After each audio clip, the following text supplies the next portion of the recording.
பன்னீர் குருமா நம்ம ஸ்டைலில் நம்ம வீட்டில் எப்படி பண்ணலாமோ பண்ணிடலாமா.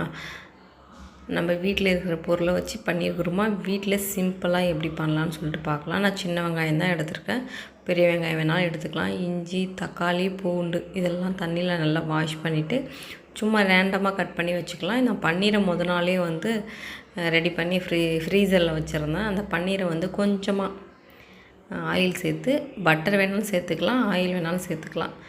இது சும்மா டோஸ்ட் பண்ணி எடுத்துக்கிற மாதிரி எடுத்து வச்சுக்கலாம். அது கூடவே கொஞ்சமாக கிராம்பு, கல்பாசி, பட்டை, வெங்காயம், தக்காளி, இஞ்சி, பூண்டு, முந்திரி பருப்பு, தேங்காய் சீல் இதெல்லாம் சேர்த்து சும்மா ரேண்டமாக வதக்கி அது மிக்ஸி ஜாரில் சேர்த்து நல்லா நெய்ஸ் பேஸ்ட்டாக அரைச்சிக்கலாம். அதே பேனில் கொஞ்சமாக ஜீரா, கொஞ்சம் சோம்பு, கருவேப்பிலை, இன்னும் பூண்டை நல்லா தட்டி போட்டிங்கன்னா நல்லா வாசனையாக இருக்கும். நான் சேர்க்கலை.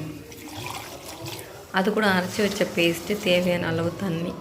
இதை பார்த்துட்டு என் பொண்ணு கேட்டது, என்னம்மா இது சட்னி மாதிரி இருக்குது அப்படின்னா. அப்புறம் மிளகாப்பொடி போட்டதுக்கப்புறம் இது பஜ்ஜி மாவு மாதிரி இருக்குது அப்படின்னு சொன்னான்.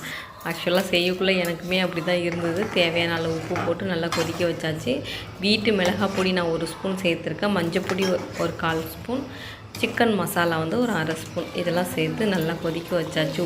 உப்பு சேர்த்து நல்லா கொதித்து நான் ஒரு மாதிரி நல்லா இந்த மேலே பபுள்ஸ்லாம் அடங்கினதுக்கு பிறகு நான் டோஸ்ட் பண்ணி வச்சுருக்கிற பன்னீரை சேர்த்து கிளறி விட்டுக்கிட்டேன்.